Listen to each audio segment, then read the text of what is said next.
Hi అండి. అందరూ బాగున్నారనుకుంటున్నాను. చాలా కాలం తర్వాత వీడియో చేస్తూ ఉన్నాం. అది కూడా 'బిగ్ బాస్' టాపిక్ పై. టైం వచ్చేస్తుంది. ఇప్పటికే చాలా హడావుడిగా స్టార్ట్ చేశారు. వాళ్ళొస్తున్నారు 'బిగ్ బాస్‌కి', వీళ్ళొస్తున్నారు అని చెప్పేసి ఇప్పటికే వీడియోలు స్టార్ట్ అయినాయి. 'బిగ్ బాస్' చిన్నగా మేనియా స్టార్ట్ అవుతూ ఉంది. సెప్టెంబర్‌లోనే మొదలుపెడుతూ ఉన్నారు. ఈ ప్రతి 'బిగ్ బాస్' ముందు చాలామంది పేర్లు వినపడుతూ ఉంటాయి. సో, అది చివరికి కొంతమంది వస్తూ ఉంటారు, కొంతమంది రారు. కానీ నేనొక ఈసారి కొంత ఆహ్ ఒక చిన్న వీడియోతో వచ్చాను ముందు. మీరందరూ బాగున్నారనుకుంటున్నాను. మీ ఇంట్లో మీ ఫ్యామిలీ మెంబర్స్ అందరూ కూడా హెల్తీగా, సో, అందరూ హ్యాపీగా ఉండుంటారనుకుంటున్నాను. మీరెలా ఉన్నారు? సో, ఎలా గడిచింది ఈ రోజులన్నీ కూడా నాకు కామెంట్ బాక్స్‌లో చెప్పండి. ఇక థంబ్‌నెయిల్ చూసే ఉంటారు. డిబేట్ పెట్టు, టైటిల్ కొట్టు. 'బిగ్ బాస్‌లో' మనం ఎన్ని సీజన్‌లు చూసినా ప్రతి సీజన్‌లో ఒక సక్సెస్ మంత్ర ఉంటది. ముఖ్యంగా నామినేషన్ డే రోజు డిబేట్ ఏదో ఒక డిబేట్ హైలైట్ అవ్వటం. అందులో ఇద్దరి మధ్య బాగా గొడవ రావటం. సో, త్రూఅవుట్ ద షో మొత్తం కూడా ఆ ఇద్దరు మధ్య వైరల్ అనేది కంటిన్యూ అవ్వడం. అలానే లోపల ఎలా అయితే వాళ్ళు 2గా విడిపోయి ఎలా కొట్టుకుంటున్నారో, అట్లనే బయట గూడా మనం గూడా సో, ఒకళ్ళని సపోర్ట్ చేసేవా ఒక వర్గం, ఇంకొకళ్ళు కొంతమంది అతన్ని సపోర్ట్ చేయటం. ఇక ఇక్కడ గూడా పెద్ద పెద్ద డిబేట్‌లు జరుగుతూ ఉంటాయి. వాళ్ళని ఓన్ చేసుకొని ఒకరినొకరు సపోర్ట్ చేసుకుంటూ, ఒకళ్ళ మీద ఒకళ్ళు ట్రోల్స్ చేసుకుంటూ, అలానే గట్టిగా కౌంటర్‌కి ఎన్‌కౌంటర్‌లు ఇస్తూ, ఓ పెద్ద మూడో ప్రపంచ యుద్ధమే జరుగుతూ ఉంటది బయట. అందుకే 'బిగ్ బాస్‌లో' టైటిల్ ఫేవరైట్ అవ్వాలన్నా, టైటిల్ కొట్టాలన్నా సక్సెస్ సూత్రం ఏందయ్యా అంటే, సో, డిబేట్ పెట్టు, టైటిల్ కొట్టు. దీనికి కొన్ని ఎగ్జాంపుల్స్ నేను థంబ్‌నెయిల్‌లో చూపించడం జరిగింది. ముఖ్యంగా అన్ని అల్టిమేట్ అన్నిటికి ల్యాండ్ మార్క్ షో అని చెప్పాలి.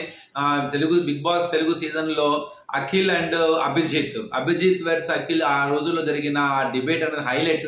ఇప్పుడు అందరూ హ్యాపీగా ఉన్నారు. అది ఎంతవరకు షోకి మాత్రమే వాళ్ళు. ఆ హౌస్ లోపల ఉన్నంత వరకు బయటకు వచ్చిన తర్వాత వాళ్ళందరూ చాలా హ్యాపీగా ఉన్నారు. ఫ్రెండ్స్‌లా ఉంటారు. కలిసి షోలు చేస్తున్నారు. వెబ్ సిరీస్‌లు చేస్తున్నారు. టీవీ ఛానల్స్‌కి వెళ్తున్నారు. ఇంటర్వ్యూలు ఇస్తున్నారు. యూట్యూబ్ వీడియోలు చేస్తున్నారు. కానీ వాళ్ళు గెలవడానికి గాని, వాళ్ళు సక్సెస్ అవ్వడానికి మాత్రం కన్ఫర్మ్‌గా వాళ్ళ మధ్య వచ్చిన ఆ చిన్న కాన్‌ఫ్లిక్ట్ ఆ నామినేషన్స్ రోజు మాట పెరిగి ఒక చిన్న వార్ ఒకటి జరుగుతూ ఉంటది. అదే వాళ్ళని సక్సెస్ చేయడానికి అది రన్నర్‌ని అదే వాళ్ళని రన్నర్‌ని చేయొచ్చు, విన్నర్‌ని చేయొచ్చు. అంటే ఆ డిబేటు కేవలము ఒక్కళ్ళనే విన్నరే కాదు, మిగతా వ్యక్తిని రన్నర్‌ని కూడా చేసింది. ముఖ్యంగా అభిజిత్, అఖిల్ టైంలో అయితే చెప్పాల్సిన అవసరం లేదు. హైలైట్ అసలు. చాలా రకాల పంచ్ డైలాగ్స్ పేలినాయి. బయట ఫ్యాన్స్ కూడా విపరీతంగా విడిపోయి చాలా భయంకరంగా ఇది చేసాం. ఆ రోజు మేము కూడా అప్పుడే ఛానల్‌లో అంటే ఒక రివ్యూయర్స్‌గా మేము కూడా ఎక్స్‌ప్లోర్ అవ్వడం గానీ, కొద్దిగా మాకు కూడా ఐడెంటిటీ రావడం గానీ, సో, ఇది అప్పుడు చాలా ఓన్ తీసుకున్నారని చెప్పాలి. ఆ షో చాలా సక్సెస్ ఇప్పటికి గూడా అన్ని షోలకు కూడా అదొక ల్యాండ్ మార్క్ షోలా నిలబడింది. అలానే మిగతావి ఏం తక్కువేం కాదు. నిజం చెప్పాలంటే అందులో కొన్ని విషయాలు బాగా అనుకూలించినాయి. మిగతా వాటిలో నిజం చెప్పాలంటే అఖిల్, అభిజిత్ కన్నా గూడా మిగతా షోలో ఇంకా పెద్ద పెద్ద గొడవలే జరిగినాయి వాస్తవంగా చెప్పాలంటే. తర్వాత మీ అందరికీ బాగా గుర్తుండేది నాకు తెలిసి సన్నీ షణ్ముఖ్. అసలు సన్నీ, శ్రీరామచంద్ర కాంబినేషన్ కూడా చాలా బాగుంటది. సన్నీ ఏదంటే దానికి తగ్గేదే లేని శ్రీరామచంద్ర. ఆలాసరంగా శ్రీరామచంద్ర ఆ టైంలో కొద్దిగా డల్ అవ్వటము, తర్వాత సన్నీకి షణ్ముఖ్‌కి బాగా ఫ్యాన్స్ ఉండటము, షణ్ముఖ్ కొంత సో, ఒక మిస్‌గా అంటే తను ట్రావెల్ అయిన కొద్దీ తడబడ్డా కూడా సో, కానీ గట్టిగానే వాళ్ళిద్దరి మధ్య ఫైట్ జరిగిందని చెప్పాలి చిట్ట చివరికి. సన్నీ మాత్రం ఫస్ట్ నుంచి కూడా తగ్గేదేలే అని చెప్పేసి డామినేట్ చేస్తూనే ఉన్నాడు. కానీ వాళ్ళిద్దరి మధ్య జరిగిన ఆ డిబేట్లు గానీ, ఆ ఫైటింగ్స్ గానీ, సో, వాళ్ళ మధ్య జరిగిన విషయాలు గానీ, అసలు అల్టిమేట్ అది హైలైట్ అనే చెప్పాలి. చాలా రకాలుగా వాళ్ళు కూడా మానసికంగాను చాలా ఇబ్బంది పడ్డారు ఆ షో. వాళ్ళని చాలా ఒత్తిడి చేసింది. అంటే ఎవరికైనా అంతే. మనం ఏదో ఇంట్లో ఉండి మనం చిన్న కుటుంబంలో నలుగురు మధ్య మనం చాలా రకాల మనస్పర్ధలు వస్తుంటాయి. మాట పెరుగుతూ ఉంటుంది. మనం కూడా చాలా స్ట్రెస్ ఫీల్ అవుతుంటాం. అలాంటిది తెలియని వాళ్ళ మధ్యలో ఉంటూ బయట ఏం జరుగుతుందో తెలియకుండా అక్కడున్న పరిస్థితులకి ఒత్తిడికి లోనై చేయడం అన్నది అది చాలా రోలర్ కోస్టర్ లాంటిది ఆ షో మాత్రం. అందులో ఇది వాళ్ళిద్దరి మధ్య ఆ డిబేట్ రావడం కూడా బాగా కలిసొచ్చింది సన్నీకి. సో, అట్లానే అంటే త్రూ అవుట్ ద షో వాళ్ళిద్దరి పేర్లే వింటూ ఉంటాం. ఇది ఒక షోలో నెగిటివ్, పాజిటివ్. ఎందుకంటే ఎప్పుడైతే ఒక ఇద్దరు హైలైట్ అవుతుంటారో, ఒక డిబేట్ హైలైట్ అవుతుంటుందో ఆటోమేటిక్‌గా వాళ్ళిద్దరి గురించే బయట మాట్లాడుకుంటారు. ఒకళ్ళది తప్పని, ఒకళ్ళది రాంగ్ అని ఆడియన్స్ కూడా విడిపోతూ ఉంటారు. ఆటోమేటిక్‌గా వాళ్ళకి ఫ్యాన్ పేజెస్ ఏర్పడిపోతూ ఉంటాయి. సో సోషల్ మీడియాలో, ఫేస్‌బుక్‌లో గానీ, ట్విట్టర్‌లో గానీ, ఇన్‌స్టాలో గానీ, యూట్యూబుల్లో ఇక విపరీతమైన డిబేట్‌లుంటాయి. అప్పుడు వాళ్ళే ఎక్స్‌ప్లోర్ అవుతూ ఉంటారు. వాళ్ళకన్నా బాగా ఉండేవాళ్ళుంటారు. వాళ్ళకన్నా ఎంటర్‌టైన్ చేసేవాళ్ళుంటారు గానీ, ఈ గొడవలో వాళ్ళు కనుమరుగైపోతూ ఉంటారనమాట.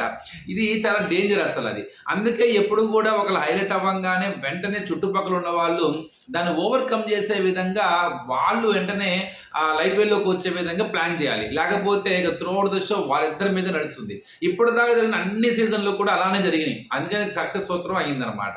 తర్వాత ఓటీటీలో బాగా అందరికి గుర్తుండేది 'బిందు మాధవి' అఖిల్. సో అది కూడా సూపర్ అసలు. అందులో నటరాజ్ మాస్టర్ గారు ఉండటం కూడా అది ఒక హైలైట్ వాళ్ళిద్దరే. 'బిందు మాధవికి' నటరాజ్ మాస్టర్ గాని, లేకపోతే 'బిందు మాధవికి' అఖిల్‌కి అసలు మొత్తం స్టార్టింగ్ నుంచే 'బిందు మాధవి' చాలా నీట్‌గా అఖిల్‌ని టార్గెట్ చేసేసారు. చాలా ప్లాన్డ్‌గాను, చాలా తెలివిగాను ఎవరితో పెట్టుకోవాలి, ఎవరితో మాట్లాడాలి, ఎవరితో మనం డిబేట్‌గా స్ట్రాంగ్‌గా ఉండాలి. అది కొంత చాలా తనకి అఖిల్ రావటము, అఖిల్ ఆల్రెడీగా 'బిగ్ బాస్'కి వెళ్ళి తను మళ్ళీ తిరిగి రావడం మూలంగా ఒక ఇమేజ్ ఉంటుంది. సో 'బిందు మాధవి' డైరెక్ట్‌గా వెళ్ళేసి అంత అటాక్‌గా ఎవరు మిగతా వాళ్ళందరూ అఖిల్ మీద చాలా సాఫ్ట్ కార్నర్‌లో ఉంటే ఎవరు కూడా అఖిల్‌ని ప్రశ్నించే వాళ్ళు లేకపోవడం అక్కడ. ఆ టైంలో 'బిందు మాధవి' రైజ్ చేయడం గానీ, అది చాలా మందికి అట్రాక్ట్ అయిందనమాట. కానీ అక్కడ కొంత అంటే అభిజిత్ టైంలో ఎంత టగ్ ఆఫ్ వార్ వచ్చిందో ఇక్కడ అంత టగ్ ఆఫ్ వార్ వచ్చింది. కానీ ఇక్కడ కొద్దిగా మిశ్రమం. అంటే 'బిందు మాధవి' కేవలం కంపల్సరీగా గెలవడానికి ఆ సీజన్‌లో అఖిల్ ఉండడం కూడా కారణం. నిజం చెప్పాలంటే. అఖిల్ లేకపోతే ఆ షో ఇంకో విధంగా ఉండేది. అఖిల్ ఉండటం మూలంగా కొంత 'బిందు మాధవికి' కలిసొచ్చిందనే చెప్పాలి. సో అది కూడా స్ట్రాటజికల్‌గా 'బిందు మాధవి' కూడా చాలా జాగ్రత్తగా, చాలా ప్లాన్డ్‌గా దానిలో ఇన్‌స్టాల్ చేశారు.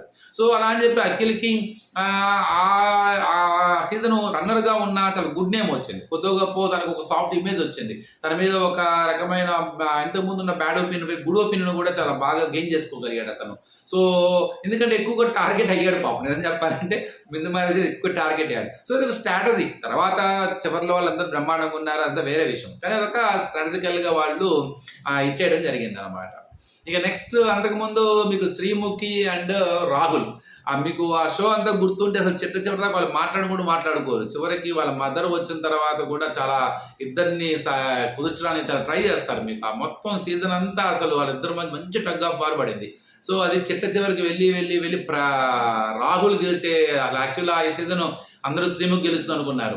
కానీ రాహుల్ గెలిచే స్థాయికి అది తీసుకెళ్ళింది. కారణం ఏంటంటే రాహుల్ దాన్ని చాలా సింపుల్‌గా ఆటని ఆటలా కాకుండా అంటే ఎమోషన్‌లా ఫీల్ అవ్వకుండా అయ్యో! ఏదో గెలిచే ప్రయత్నంలో ఏదో చేసేయాలని హడావుడి పడకుండా చాలా జోవియల్‌గా ఉండటం అనేది రాహుల్‌కి కలిసొచ్చింది. మీకు అభిజిత్ అఖిల్ టైంలో కూడా మిగతా వాళ్ళందరితో పోయి అభిజిత్ చాలా కూల్‌గా, కామ్‌గా ఉండటం. సో ఆటని ఆడటానికే రావడం తప్ప సో పెద్దగా దానికి కనెక్ట్ అంటే ఆ ఆట ఆడాలి. ఆటని ఎంజాయ్ చేయాలే తప్ప ఆట వల్ల మనల్ని మనం కోల్పోకూడదు. సో ఆ సింప్లిసిటీ, ఆ యాటిట్యూడ్ అనేది జనాలకి బాగా నచ్చిందది. సో అట్లాంటి యాటిట్యూడ్ ఆ డిబేట్‌లో ఉండటం మూలంగా ఎక్కువ మంది కనెక్ట్ అవుతారనమాట అక్కడ. అది మెయిన్. సో అలా అని చెప్పేసి మిగతా వాళ్ళ యాటిట్యూడ్ డిఫరెంట్ అని చెప్పట్లేదు.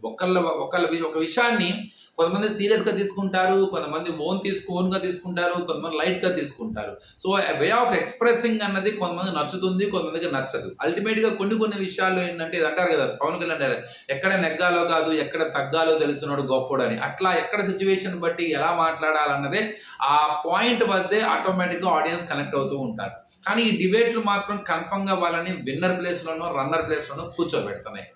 ఇక రీసెంట్‌గా వచ్చిందైతే మనందరికీ తెలిసిందే 'పల్లవి ప్రశాంత్' అండ్ 'అమర్'. సో వాళ్ళకి ఫస్ట్ నామినేషన్ వాళ్ళిద్దరికి పడిందది. అది త్రూఅవుట్ ఎండ్ దాకెళ్ళింది. అది ఎన్ని మలుపులు తిరిగింది, ఎక్కడ దాకెళ్ళింది, చివరికి అసలు నిజం చెప్పాలంటే మిగతా అన్ని సీజన్‌లతో పోల్చుకుంటే చాలా పెద్ద డిబేట్ జరిగింది ఇక్కడే అసలు ఇది. చాలా హైలైట్‌గా జరిగింది అని చెప్పాలి.